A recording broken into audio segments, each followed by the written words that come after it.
A royal construction site, millions missing, and a secret mansion built under the crown's name.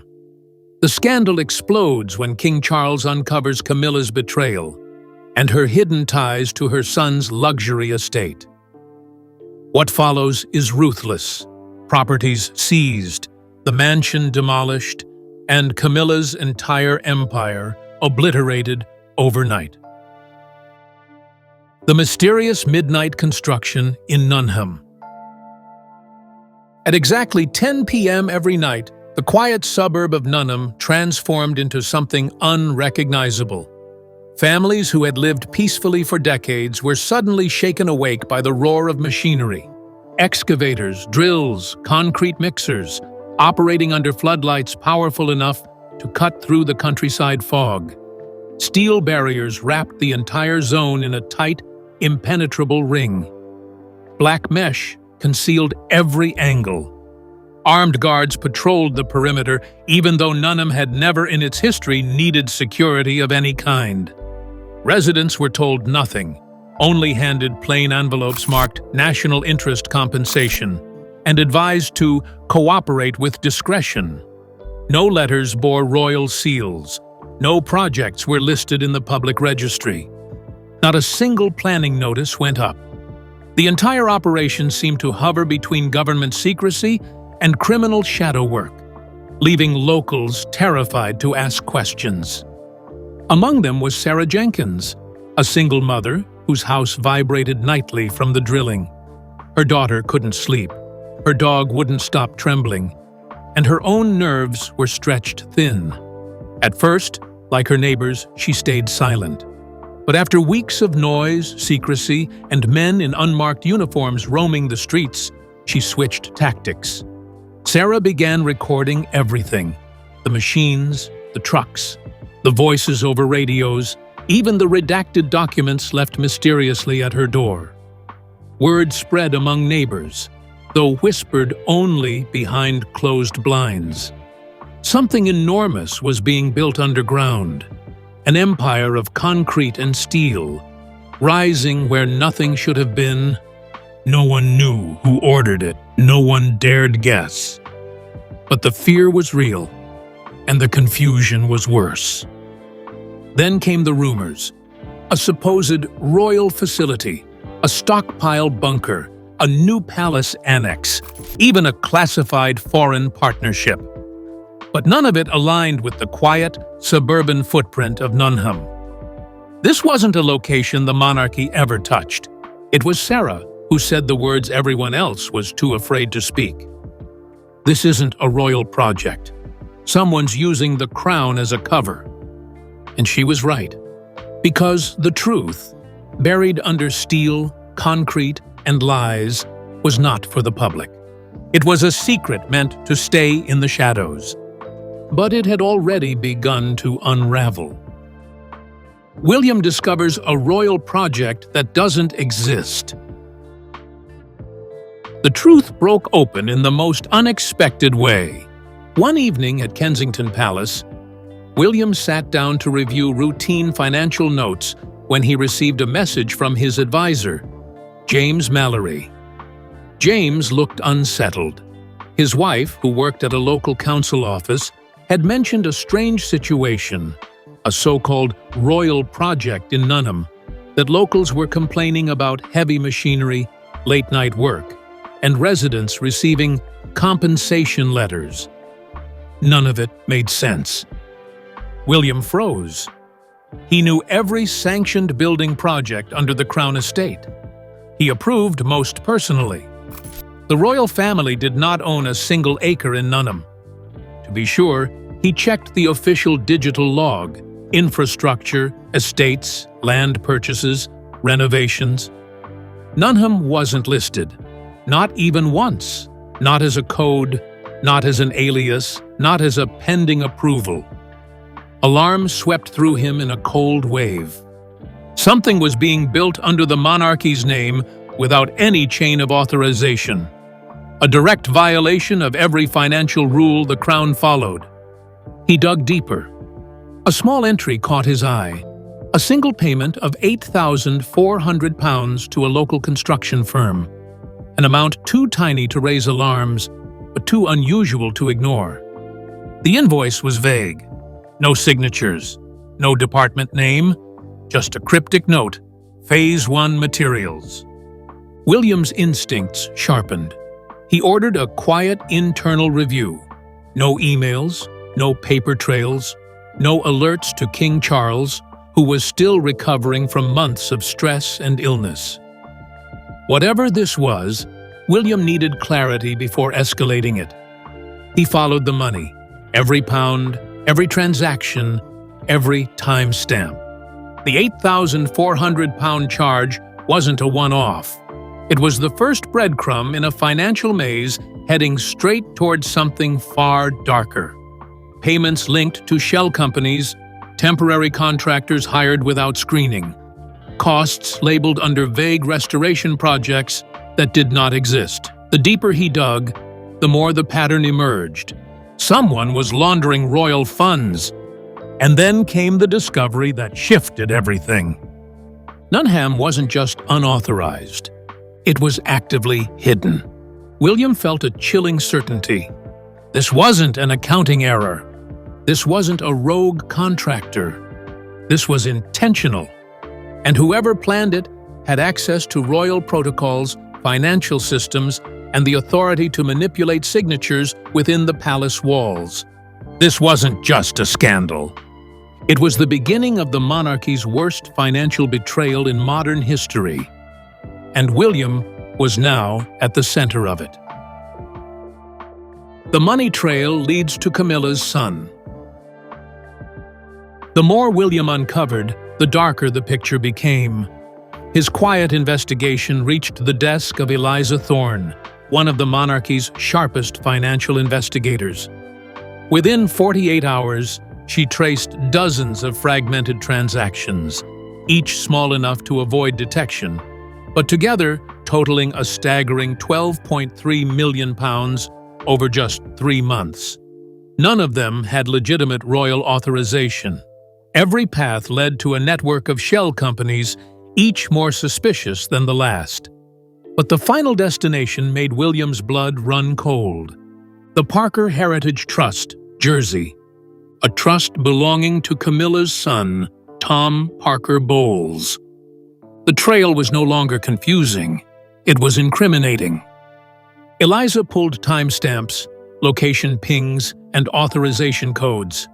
Almost every transaction was approved under the name Arthur Denning, assistant to Tom. And when Eliza visited one of the construction sites listed on the invoices, she found a foreman, Jack O'Reilly, who had no idea he was speaking to palace investigators. Jack talked too much. He described a massive mansion rising behind the Nunham barriers, an infinity pool, a luxury cinema, underground wine cellars, private gates, imported marble from Milan. It wasn't a royal facility. It wasn't a government bunker. It wasn't even subtle. It was indulgence. It was theft. And it was labeled everywhere as TPB residence. Tom Parker Bowles, Camilla's son. When Jack asked quietly, "Are you sure this isn't a royal renovation?" They said the prince approved it. Eliza didn't answer. She didn't need to. She already knew the truth. Someone was forging authorizations from inside the palace. Someone with access. Someone with motive. Someone desperate to secure a legacy. And the only person who stood to gain from a secret multi-million-pound mansion for Tom Parker Bowles was the woman who had fought her entire life for her children to be treated like royalty, even if they weren't. Camilla. As Eliza delivered her findings to William, the room went quiet. There was no doubt left. Nunham wasn't a royal project. It was the Queen Consort's secret empire. And William knew this was no misunderstanding. This was an operation built on lies, forged signatures, and a betrayal that reached straight into the Crown's finances. Billa's hidden past resurfaces amid scandal, expanded version. While William pieced together the evidence with cold precision, another kind of storm raged inside Camilla, quieter, darker, and far more dangerous. She sat alone in her private sitting room at Clarence House, staring at old newspaper clippings she claimed she never read, but kept anyway. For decades, the headlines had followed her like a shadow. The other woman, the rival, the mistress who won. She had lived her life in constant comparison, measured against the ghost of Princess Diana, judged by a public that never forgave, never softened, never forgot. Even after becoming queen consort, she knew her acceptance was conditional, thin as glass, ready to shatter at the slightest touch. Every smile at public events felt forced. Every handshake felt scrutinized. Every gesture was a performance. She never allowed herself to forget. Her position was fragile, her approval borrowed, not earned, and the fear of losing it. That fear fed something bitter inside her. Tom was her one refuge in a world that never felt safe. Her pride, her confidence, her anchor. She remembered the years when the tabloids mocked him too, calling him privileged, directionless, unroyal. She had sworn to protect him from the public's cruelty, even when she couldn't protect herself. Becoming queen consort sharpened that promise into obsession. She finally had the power she lacked in her younger years, and she refused to let history repeat itself.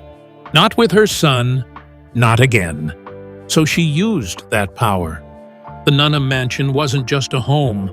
It was vengeance disguised as love. A monument proving Tom was worthy, valuable, and powerful, even if the world disagreed. She remembered his teenage sketchbook, pages filled with imaginary estates, infinity pools, vast gardens, grand staircases. To Camilla, giving him that dream wasn't corruption. It was justice. It was compensation for every headline that mocked her, every whisper that belittled him. But dreams cost money, royal money, and Camilla had spent years watching privilege flow effortlessly to others. William had it. Harry had it. Even their children had it. She felt her own family had always been outsiders, treated as guests rather than equals. Her solution was dangerous, deliberate, and dripping with resentment. She forged King Charles's signature, knowing his shaky health made him vulnerable. She copied William's authorization codes, using palace access she should never have been granted. She pushed payments through during Charles's weakest days, while William traveled abroad. She reassigned accountants who questioned even a single discrepancy. She silenced aides with threats of dismissal or reassignment. She built an entire ring of secrecy around Nunham, brick by brick. Every night, she spread blueprints across a table like battle plans, tracing the shape of the life she wanted for her son. Every morning, she approved transfers, telling herself she wasn't stealing. She was correcting what the monarchy had denied her for decades. But beneath her controlled exterior, her confidence was rotting. Fear seeped in slowly. Fear that the monarchy would never truly accept her. Fear that William, cold, disciplined, beloved, would one day push her aside. Fear that Charles's failing health meant her time as queen consort was running out. Fear that once Charles was gone, she would be reduced to a footnote. Nunham wasn't a mansion. It was her insurance, her safety net, her attempt to rewrite the history that had haunted her. But what she never understood, what she never even considered, was that the empire she was quietly building in the dark wasn't protecting her. It was destroying her. The very crown she fought so desperately to wear was now slipping through her fingers, crushed under the weight of her own deception. and William was already preparing to end it. Forged files and financial cover-up ordered by Camilla. Expanded version. When Camilla realized the Nunhem project was slipping out of her control, she felt the walls closing in. The slightest misstep, the smallest whisper, could bring down everything she had built. Panic surged beneath her composed exterior, but she masked it with icy determination. She summoned her closest aide to Clarence House at 11:47 p.m., her voice cold, clipped, and urgent. No appointment, no protocol, just raw desperation masquerading as command. Her orders stunned even the aide who thought he had seen everything. Camilla demanded 47 forged files, each one crafted down to the last detail. Royal crests, embossed seals, watermarked pages, reproduced signatures from Charles and William, even digital timestamps matching non-existent meetings. These weren't quick fakes. These were masterpieces of deception, designed to withstand first-glance scrutiny and buy her a few precious, critical days. She called it Phase Shield. To her staff, it felt more like Operation Collapse. By dawn, she had reassigned 5 senior royal accountants, people who had served under the crown for decades. They were dismissed without explanation, shuffled into obscure departments, or placed on sudden medical leave. In their place, Camilla installed loyalists, hand-picked individuals too indebted, frightened, or ambitious to question her commands. These new accountants were immediately instructed to sign off on backdated invoices, erase suspicious debit logs, and create emergency audit summaries full of fabricated numbers to account for the missing £12.3 million. Meanwhile, the real chaos unfolded offshore. Camilla initiated rapid transfers through Jersey accounts in increments designed not to trigger standard oversight protocols. Funds were moved at 1 a.m., 3:17 a.m., 4:06 a.m., always just hours ahead of scheduled council reviews. She watched the numbers shift on her private screen, breathing easier each time a transfer cleared. In her mind, Charles's medication-induced fog meant safety. His weakened state made him predictable. And William? She believed he lacked the ruthlessness to challenge a sitting queen consort without undeniable proof. She underestimated him. Because while Camilla built her empire of lies, William was already unraveling it. One invoice, one signature, one midnight transaction at a time. The forged files stacked high on her desk. The offshore accounts tightened their loops. The fabricated audits spread like spider webs through the palace system. Each lie was a brick in the fortress she was building around herself. Each lie was also a fuse, silent, burning, and ready to blow. And deep inside the palace, with evidence growing and patience thinning, William was getting closer. William collects evidence, but time is running out. While Camilla scrambled to bury the truth, William's team moved silently and fast.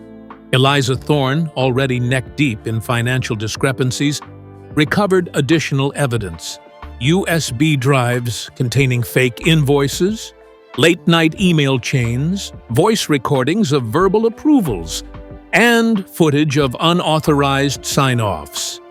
Every file pointed to the same conclusion: the fraud wasn't accidental. It was engineered. Then came the contractor confession. A worker, terrified after weeks of strange orders, revealed everything. Tom Parker Bowles had instructed him to inflate costs, funnel extra money through private vendors, and stay silent. Payments were to be taken in cash whenever possible. If anyone questioned the legitimacy, he was to say, "The prince approved it." Meanwhile, accountants like Mr. Harris came forward, trembling through their statements. They described Camilla making midnight verbal orders on behalf of His Majesty, using Charles's name to override protocol. Several confirmed they had been threatened with dismissal if they hesitated. Surveillance footage showed Tom visiting the construction site late at night, sometimes alone, sometimes with Arthur Denning. And Eliza uncovered fraudulent budget codes that only high-level palace staff could access. William now had everything: the money trail, the forged signatures, the voice memos, the financial lies, the motive. But just as he prepared to present the evidence, Camilla struck first. She delivered a 47-page forged dossier to the Royal Council, this time implicating William as the one misusing royal funds. Suddenly, William wasn't the investigator. He was the accused. Time had run out. Camilla tries to frame William and King Charles. The forged dossier Camilla delivered to the Royal Council hit like a thunderclap. 47 polished pages, financial charts, budget codes, project descriptions, each stamped with what appeared to be the signatures of King Charles and Prince William. It looked flawless. Too flawless. Within minutes, whispers spread through the palace halls. Did William misuse funds? Why is Charles approving construction in Nunham? Is the future king hiding something? The council, already uneasy about the unexplained disappearance of millions, nearly panicked. Camilla's false narrative, calm, calculated, and dripping with concern, cast William as reckless, irresponsible, even corrupt. She portrayed herself as the unsuspecting consort who discovered discrepancies, suggesting she only wanted to protect the crown. Even Charles, still recovering, was shaken. Pale and exhausted, he confronted William with trembling hands. "William, what have you done?" But William hadn't done anything. He was blindsided and furious. Then Eliza stepped in. She analyzed the dossier within hours. Digital fingerprints didn't match. The dates were wrong. The signatures were cloned from previous documents. Budget codes were copied and pasted. Lazy mistakes hidden under expensive paper. Everything pointed to one person, someone who had rushed to hide the truth. Camilla. Her plan was brutally simple: destroy William's credibility, confuse the council, force Charles to distrust his own son, and bury the real scandal beneath a manufactured one. It was a royal chess move designed to save herself. But the board was about to flip. Because William now had the final pieces: proof of the money trail, the voice memos, the contractor's confessions, and undeniable evidence that the dossier was forged. And once he showed it to Charles, Camilla's entire empire would collapse. Buckingham showdown. Camilla exposed. William didn't wait. He called a closed-door emergency meeting inside Buckingham Palace. Only 5 people were allowed inside: King Charles, Camilla, William, and 2 senior council members. No aides, no press, no distractions. The air was thick with tension when William entered, carrying a small black case. He placed a USB drive on the table. "Everything you need to see is on this," he said quietly. One file at a time, the truth played out on the screen. Money flow charts showing £12.3 million routed through shell companies. Audio of contractors admitting Tom told them to inflate costs. Emails revealing forged approvals. Voice memos from Arthur Denning following Camilla's orders. And finally, the recording that broke the room. Mother says, "If William digs too deep, release the forged files." It was Tom's voice. Clear, undeniable. Charles's face drained of color. "Camilla, how could you?" Camilla tried to interrupt, tried to twist, deny, deflect. But every document, every timestamp, every digital trail pointed back to her. The forged signatures, The fake dossier, the secret payments, the deception. William didn't raise his voice. He didn't need to. "Return the funds," he said coldly, "or this goes public. Every file, every recording." Camilla realized she had lost. Her lies had unraveled under the weight of evidence and her own son's carelessness. The council sat in stunned silence, watching the downfall of a queen who had believed she was untouchable.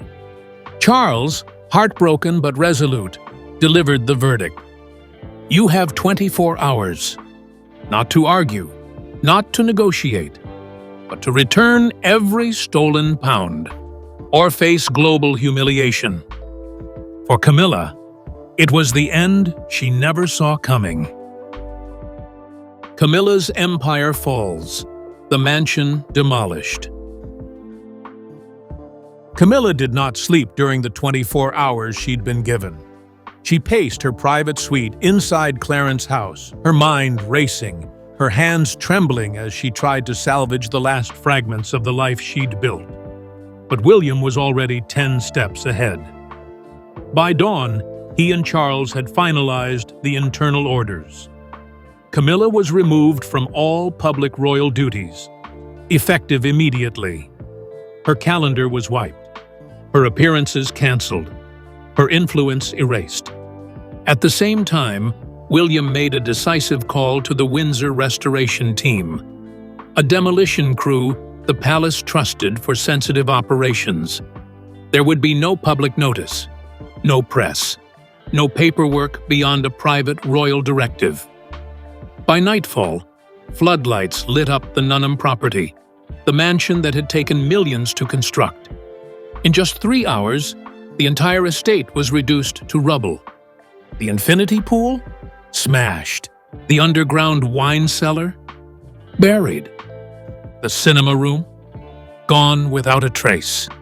Every blueprint, every foundation, every steel beam was crushed, compacted, and removed before sunrise.